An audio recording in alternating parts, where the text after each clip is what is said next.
Haunting at time part 41 chapter 35 the shadow. Say nervous, অস্থির। আগে যেমন ভয়ে তার ঘৃণায় আমার দিকে তাকাতেই পারতো না, এখন তাকাতে পারছে না, কারণ তার মনে পড়ছে গত রাতে কত রকম পজিশনে আমি তার সাথে ফাঁক করেছি। আমার শিশ্ন সত্যি ব্যথা করছে। কোনো এক রাতে এতবার ফাঁক করার পরও থামতে চাই না, কিন্তু এখন যদি দাঁড়িয়ে যাই তবে সত্যি হাঁটু গেড়ে বসে পড়তে হবে ব্যথায়। গতরাতে আমি আসলে অ্যাডিকে পূজা করেছি, যেমন কথা দিয়েছিলাম, ওর উপাসনা করেছি। তবে এখন যদি নত হই সেটা হবে ব্যথায়। প্রার্থনা করব যেন শিশ্নটা না ভেঙে যায়। আমরা দুজন অ্যাডির ব্যালকনির রেলিংয়ের গায়ে হেলান দিয়ে দাঁড়িয়ে আছি।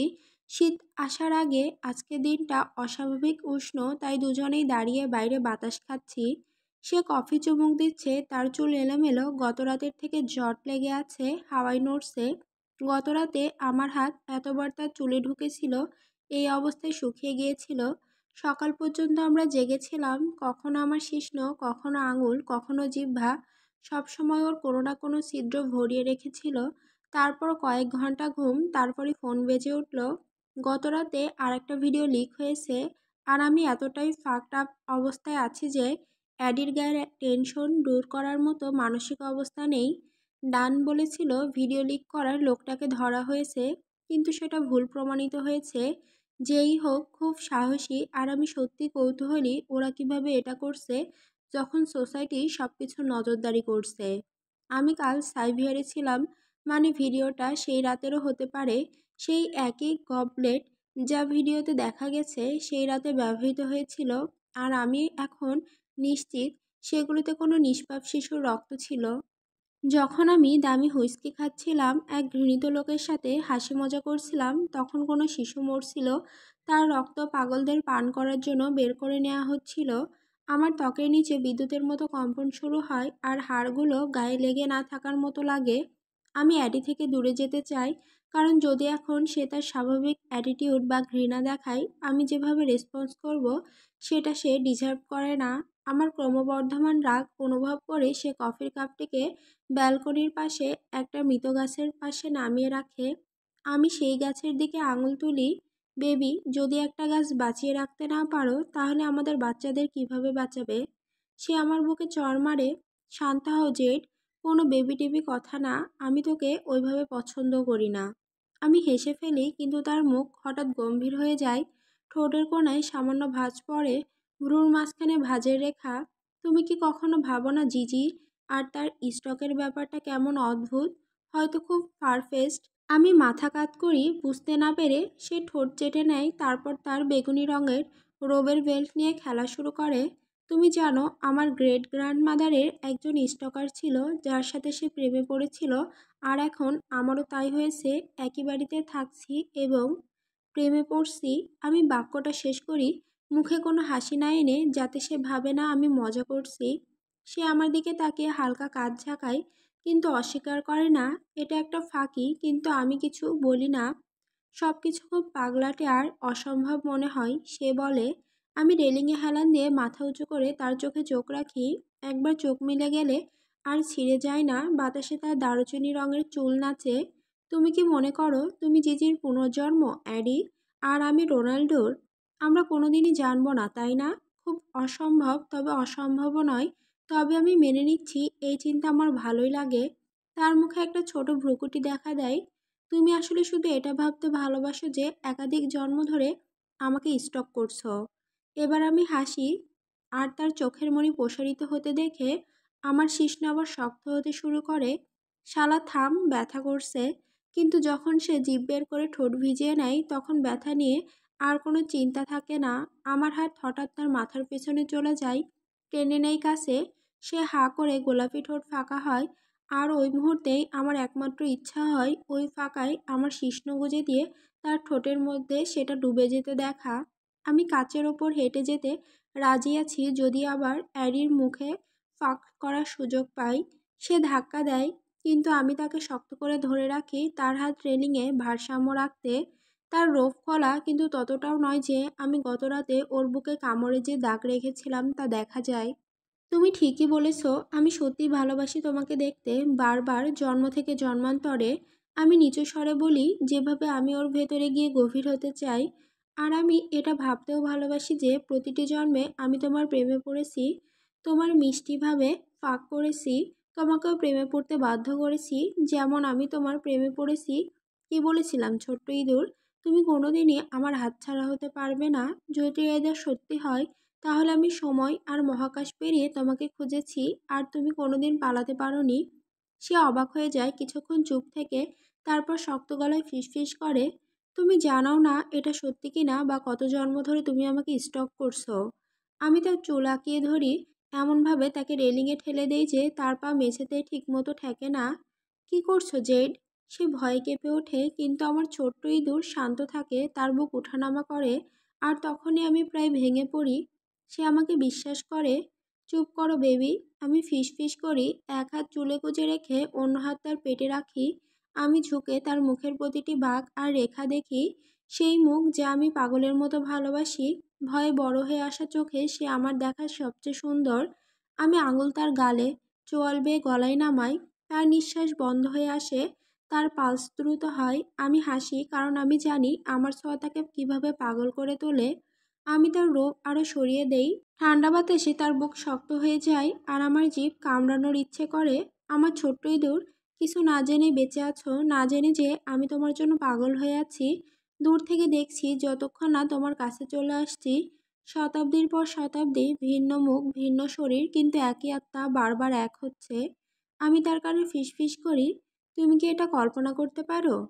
তার বুক শক্ত আঙুল দিয়ে চেপে ধরি।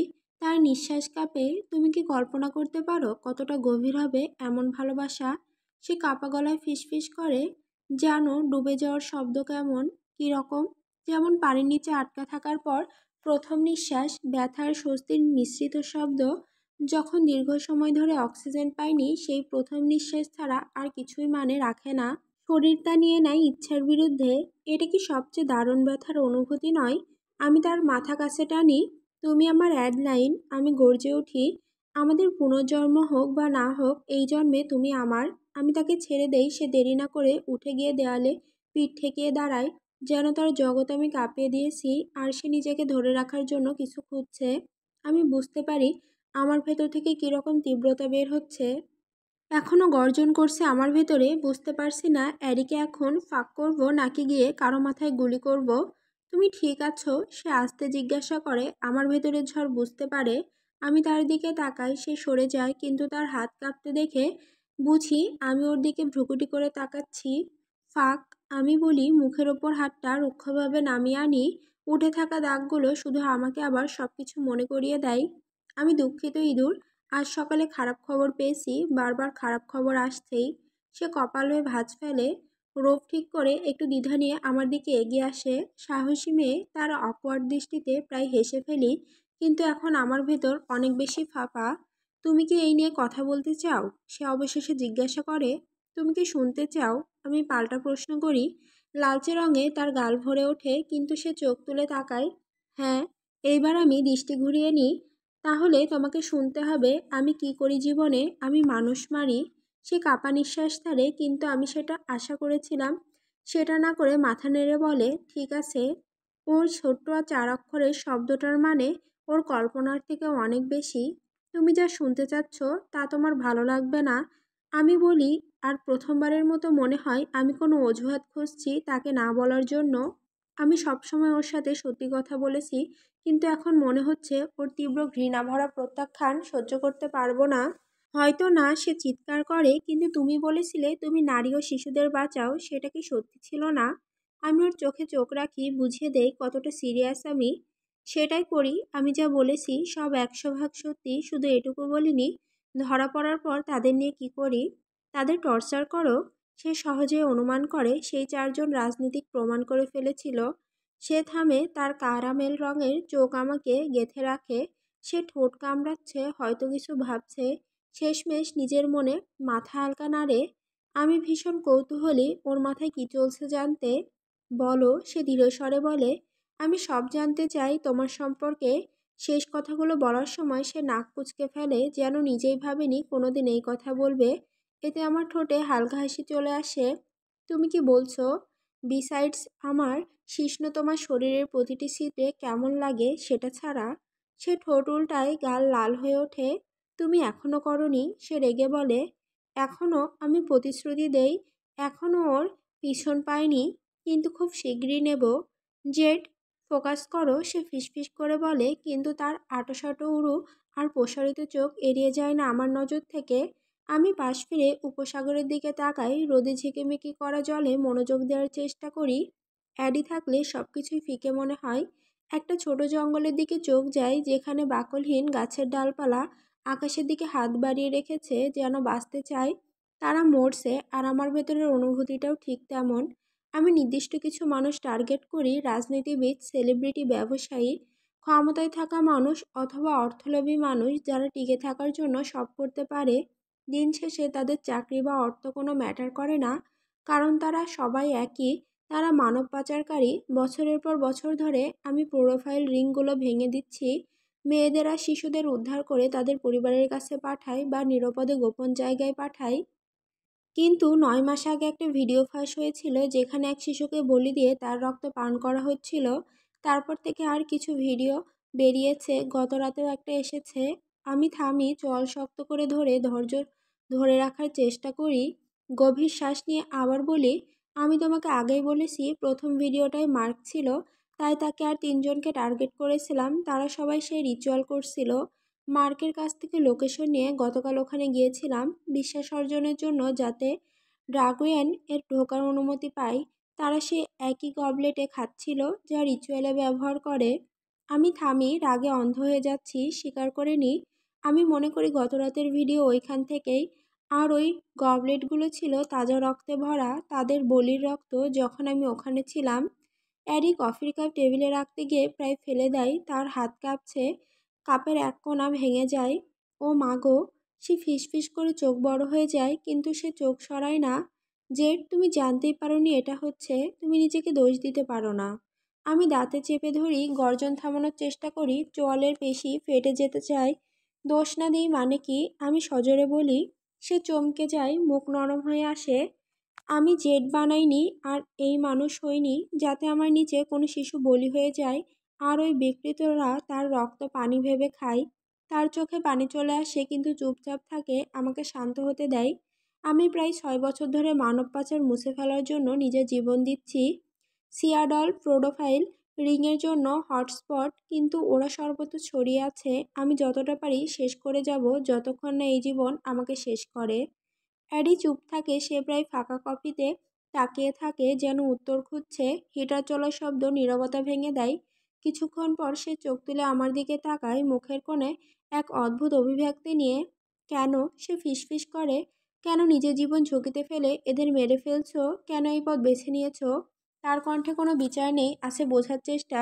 কিন্তু আমি জানি না আমার উত্তর ওকে সেই বোঝাপড়া দিতে পারবে কি না। কারণ আমি চাই, বেবি। আর ভ্রু উপরের দিকে উঠে যায়। উত্তর শুনে অবাক হয়। তুমি হয়তো আশা করছো আমি কোনো দুঃখের গল্প শোনাবো, যেমন হয়তো আমার কোনো বোন বা মা কিডন্যাপ হয়েছিল। কিন্তু এসব কিছু ঘটেনি। আমি যখন মানব পাচারের নোংরা দিক দেখেছি, ঘৃণায় অসুস্থ হয়ে গিয়েছিলাম। আর আমার কিছু করার দক্ষতা আছে, তাই করছি। আমি নির্দোষ মানুষ বাঁচাচ্ছি কারণ আমি চাই। আর আমি খারাপদের টর্চার আর হত্যা করছি কারণ আমি চাই। আমি ওর দিকে এগিয়ে যাই, ও পিছু হটে না, কিন্তু ওর কাঁধে টেনশন জমে যায়। আমি ওর গলা ধরে কাছে টেনে আনি, সে হোঁচট খেয়ে বুকে হাত দিয়ে সামলায়। তার নিঃশ্বাস ছোট ছোট ফোলা, নীলচে ঠোঁট দিয়ে বেরিয়ে আসছে। আমি কাছে ঝুঁকি, ওর চোখে চোখ রাখি। আর আমি তোমাকে স্টক করি, ছোট্ট ইঁদুর, কারণ আমি চাই। জীবনে যা করি তা আমার নিজের ইচ্ছায়। আমি আমার নীতি বাছাই করি, কাকে বাঁচানো আর কাকে মারা উপযুক্ত তা বাছাই করি। আর আমি তোমাকে বেছে নিয়েছি। তুমি যদি কোনো ট্র্যাজিক গল্প আশা করো, তা পাবে না। আমার বাবা মা অসাধারণ মানুষ ছিলেন। তারা এক গাড়ি দুর্ঘটনায় মারা গিয়েছিলেন যখন আমি 17। আমি 1 বছর গডফাদারের সাথে ছিলাম, তারপর কম্পিউটার সায়েন্সে কলেজে পড়তে যাই, হ্যাকার হিসেবে ক্যারিয়ার শুরু করি। তাদের মৃত্যু বেদনাদায়ক ছিল, কিন্তু দুর্ঘটনা, এটা ছাড়া আমার জীবনে কোনো খারাপ ঘটনা ঘটেনি যা আমাকে এই পথে নিয়ে যাবে। অ্যাডি, আমি নিজের জীবন নিজের মতো বেছে নিই, এটুকুই। সে গলধকরণ করে, চোখ আমার চোখে আটকায়। ধীরে ধীরে সে হাত তুলে আমার চোখের দাগের ওপর আঙুল বুলিয়ে দেয়। আমি চোয়াল শক্ত করি, তার ছোঁয়ায় জ্বলুনি অনুভব করি। কথার গুরুত্বের মাঝে আমার শিশ্ন প্যান্টের ভিতর শক্ত হয়ে যায়। ইচ্ছে করে চেইন খুলে এখানেই তাকে রেলিংয়ে ঝুঁকিয়ে দিই, কিন্তু আমরা দুজনেই ক্লান্ত, আর ওর ভেতর থেকে বের হওয়ার পর আমি অন্ধকারে ডুবে যাব। অ্যাডি সেটা রিজার্ভ করে না। ওর শরীরকে আমার দানব থেকে পালানোর উপায় হিসেবে ব্যবহার করা ঠিক হবে না। আর এই দাগগুলো, প্রথমবার যখন আমি একটা রিং ইনফ্লেটারে করি, এক লিডার ভালোই ছুরি চালাতে জানতো, আমাকে ভালোভাবে কেটে দিয়েছিল, কিন্তু সেটাই আমাকে শিখিয়েছিল কিভাবে লড়াই করতে হয়। তারপর আর কেউ কোনো দিন কাছাকাছিও আসতে পারেনি। এই দাগগুলো গর্বের সঙ্গে বয়ে বেড়াই, কারণ শেষমেশ আমি জিতেছিলাম আর বিল্ডিংয়ের সব নির্দোষ মানুষ নিরাপদে বাড়ি ফিরেছিল। তবুও দাগগুলো তোমাকে তাড়া করে। আমি একবার মাথা নাড়ি, হ্যাঁ করে। এটা আমাকে ব্যর্থতার সম্ভাবনার মুখোমুখি করেছিল। সেই অনুভূতি আমাকে কোনোদিন ছাড়েনি। তার হাত নিচে নেমে আসে, আলগা হয়ে দুলতে থাকে। আমি তাকাই, সেও তাকিয়ে থাকে। আমরা দুজনে একে অপরকে পড়ার চেষ্টা করি। শেষ একটা প্রশ্ন, সে বলে, যত খুশি জিজ্ঞেস করো। গোলাপ কেন গোলাপ? আমি হেসে ফেলি। এই প্রশ্নের জন্য অপেক্ষা করছিলাম। আমার মা, তার প্রিয় ফুল ছিল গোলাপ। একবার আমি তাকে বলেছিলাম মা মারা গেলে আমি দুঃখ পাবো, কারণ সব গোলাপ তার সাথে মারা যাবে। তখন মা আমাকে একটা প্লাস্টিকের গোলাপ দিয়ে বলেছিলেন, যতক্ষণ আমার কাছে ওই গোলাপ থাকবে মা কোনোদিন সত্যি হারিয়ে যাবে না। আমি কাঁধ ঝাঁকাই, হয়তো তোমার বাড়িতেও গোলাপ দেখতে চেয়েছিলাম, কারণ তুমি বাড়ির মতো মনে হও। সে তীব্র শ্বাস নিয়ে থমকে যায়। চোখের শখ আর লালসা একসাথে, ঠোঁট ভিজে ফিসফিস করে বলে, কিছু জিনিস মেনে নিতে সময় লাগবে জেড। কত সময় লাগবে জানি না, তবে চেষ্টা করব। কিন্তু একটা জিনিস ঠিকঠাক মেনে নিতে পারছি, তা হলো তুমি শিশু আর মেয়েদের বাঁচাও। তার ঠোঁট কেঁপে ওঠে। আমি সেটা কামড়ে ধরার আগেই সে নিজের ঠোঁট কামড়ে নেয়। কিছুক্ষণ পর সে আবার বলে, তোমাকে বলা সম্ভব না কতটা সম্মান করি এই জন্য যে তুমি তাদের বাঁচানোর জন্য কিছু করো। দুনিয়ায় আরও জেড দরকার। হয়তো আমি ফিসফিস করে তার ঠোঁটের কোণে হালকা চুমু খাই, কিন্তু আমার দরকার শুধু তুমি। ওর চোখ বন্ধ হয়, নিজের মধ্যে মাথা নাড়ে। আমি জানি না ওর ওই সুন্দর ছোট্ট মাথায় কি সিদ্ধান্ত নেয়, কিন্তু যখন চোখ খুলে আমার দিকে তাকায় মনে হয় ওর আমাকে প্রয়োজন। আমার হাত ওর চুলে চলে যায়, আর আমি যখন কাছে এগিয়ে যাচ্ছি, ঠিক তখনই অ্যাডির বেডরুমে দরজা দিয়ে একটা কণ্ঠ ভেসে আসে। কে রেডি খুনের তদন্তে? জোরে বলা গলা হঠাৎ থেমে যায়, সাথে শোনা যায় একটা জোরালো হাঁসফাঁস। আমি আর এডি একসাথে মাথা ঘুরিয়ে তাকাই। ওর বেডরুমে দাঁড়িয়ে আমাদের দিকে অবিশ্বাস আর রাগ মিশ্রিত চোখে তাকিয়ে আছে এডির বেস্ট ফ্রেন্ড। হ্যালো ডায়া, আমি স্বাগত জানাই, মুখের হাসিটা বসিয়ে দেই আর এডি থেকে সরে যাই। আমার ছোট্ট ইঁদুর লজ্জায় লাল হয়ে গেছে। হালকা এক লজ্জার আভা দেখতে পাই, যা আমি আশা করছিলাম। ওর স্টকারের কাছে আত্মসমর্পণ করাকে ও নিজের ভিতর সম্পূর্ণভাবে মেনে নিতে সময় লাগবে, এটা স্বাভাবিক। কী ধরনের নাটক চলছে এখানে? এটাই কি সেই লোক? দায় চিৎকার করে বলে। আমার হাসি আরও চওড়া হয়। আমি এডির দিকে তাকাই। তুমি কি তোমার বান্ধবীর কাছে আমার গল্প বলেছ ছোট ইঁদুর? বলেছ আমারটা কত বড়? এডির চোখ গোল হয়ে যায়। ওর হাত মুঠো করে নিয়ে আমার বুকে মারে, মনে হয় যেন কেউ রুটির টুকরো ছুঁড়ে মারল। অসভ্য। না, যদি ছোট একটা অবয়ব আমার দিকে তেড়ে না আসতো, তাহলে ওর পায়ের ধাপের শব্দে বুঝতে পারতাম ঝড় আসছে। আমি ঘুরে দাঁড়াই আর ও আরেকটা ঘুষি এড়িয়ে যায়। এইবারের ঘুষিটা অনেক বেশি জোরে ছিল। মনে হলো যেন এবার পুরো রুটির প্যাকেট মেরে বসলো। দেখেই বুঝি মেয়েটা মারতে পারে, কিন্তু আজকাল ঘুষি আমার গায়ে কোনো প্রভাব ফেলে না। আমি বুলেটের কামড়ে অভ্যস্ত হয়ে গেছি। আমি হেসে ফেলি, ওর হাত ধরে ফেলি। না হলেও বেলকনির ওপর দিয়ে উল্টে পড়ে যেত, তাহলে ওর মুখটা থেতলে যেত, খুলি ফেটে যেত, দেখতে খুব সুন্দর লাগতো না তখন? দাম্মি, আজ তোমরা দুজনেই মনে হয় ঘুম থেকে উঠে হিংসে বেছে নিয়েছো, তাই না? ডায়া ওর হাত ছাড়িয়ে নেয় আর আমাকে তীক্ষ্ণ দৃষ্টিতে তাকায়। ওর সবুজ চোখ রাগে দগদগে। তারপর অ্যাডির দিকে তাকিয়ে বলে, আমি ভাবছিলাম আমরা তোকে ঘৃণা করি। আমি ভ্রু তুলে তাকাই অ্যাডির উত্তর শোনার জন্য। চাইলে এখনো মিথ্যা বলতে পারে, কিন্তু আমি সত্যটা জানি, সেটাই গুরুত্বপূর্ণ। আমার শরীরে যে একমাত্র অনুভূতি আছে, তা ওই ফ্রিকলওয়ালা মেয়ের সাথে বাঁধা, যে মনে হচ্ছে হার্ট অ্যাটাক করবে। ওর বান্ধবীকে মিথ্যা বললেই আমার কিছু যায় আসে না। এরির মুখে লাল, মুখ খোলা, কিন্তু কোনো কথা বেরোচ্ছে না। ওকে দেখে মনে হচ্ছে সত্যি হার্ট অ্যাটাক হচ্ছে। দায় আমার দিকে তাকায়, মুখ খুলে কিছু বলতে যায়, কিন্তু আমি থামিয়ে দিই। তোমার কথা আর হাত চালানোর আগে সাবধান হও। মনে রেখো আমি কিন্তু তোমায় বেতন দেই। ওর চোখ বিস্ময়ে বড় হয়ে যায়। তাহলে সত্যিই তুমি তুমি জেড? কি, আমার চেহারা তোমার আশার মতো হলো না? দায়ার মুখে যে অভিব্যক্তি আসে তা সিনেমাতেও দেখা যায় না। ও কথা খুঁজে পায় না, হকচকিয়ে তাকিয়ে থাকে। আশা করি বুঝতে পারছো, এডির কোনো সুযোগই ছিল না, ওকে দোষ দিও না। এডি হাত বুকের সামনে ভাঁজ করে রেগে ফু দেয় আর অবশেষে ওর গলাটা খুঁজে পায়। ওকে রাগানো ছাড়া আর কোনো উপায় ছিল না। আমি নিজেই আমার সিদ্ধান্ত নেই। জেড, এমন ভাব দেখিও না যেন আমার কোনো চয়েস ছিল না। আমি হেসে ফেলি, ও যা খুশি ভাবুক। যতক্ষণ ইচ্ছায় আবার আমার শিশ্ন নিতে চাই ততক্ষণ ওর ভাবনায় কিছু যায় আসে না। তুমি জানতে এডি, আমি সন্দেহ করেছিলাম, তাহলে আমাকে বললে না কেন? এবার দায়ের গলায় কষ্ট আর দুঃখ, যার ফলে এডির মুখ শুকিয়ে যায়, বুঝে যাই এবার আবার বেরিয়ে যাওয়ার সময়। আমি দুঃখিত, আমি কিভাবে বোঝাবো সেটাই বুঝতে পারছিলাম না। এডি ফিসফিস করে। আমি এক পা পিছিয়ে যাই, দুজনের দৃষ্টি আমার দিকে আসে। ভিডিও নিয়ে কাজ করতে হবে, বাড়ির বাইরে আমার লোক আছে। কি বলছো? কেন? আমি কোনো লোক দেখি নাই। দায়া অবাক হয়ে বলে, তাদের দেখা দেওয়ার জন্য রাখা হয়নি দায়া, তুমি তো এটা জানো তাই না? ওর দাঁত চাপা শব্দে ঠক করে। আমি বলতে থাকি, তোমরা দুজন আলাপ করে নাও, আমি তোমার বিচার ক্ষমতার ওপর আস্থা রাখি। তুমি যা মনে করো প্রয়োজনীয় আমাকে না জিজ্ঞাসা করেই বলবে। অ্যারি তার নিচের ঠোঁট কামড়ায়, চোখে অপরাধ বোধ নিয়ে বান্ধবীর দিকে তাকায়। তোমাকে পরে দেখবো ছোট্ট ইঁদুর। আমি ইঙ্গিতপূর্ণভাবে চোখ টিপি, ও চোখ কুঁচকে তাকায়। দায়া ফুঁপিয়ে ওঠে, কিন্তু আমি বেরিয়ে যাই তার আগেই, যখন সে আবার কথা বলতে শিখে ফেলবে। আমার হাতে এখন অনেক কাজ আছে, ডায়ের নতুন পাওয়া বাকরোধ নিয়ে সময় নষ্ট করার থেকে।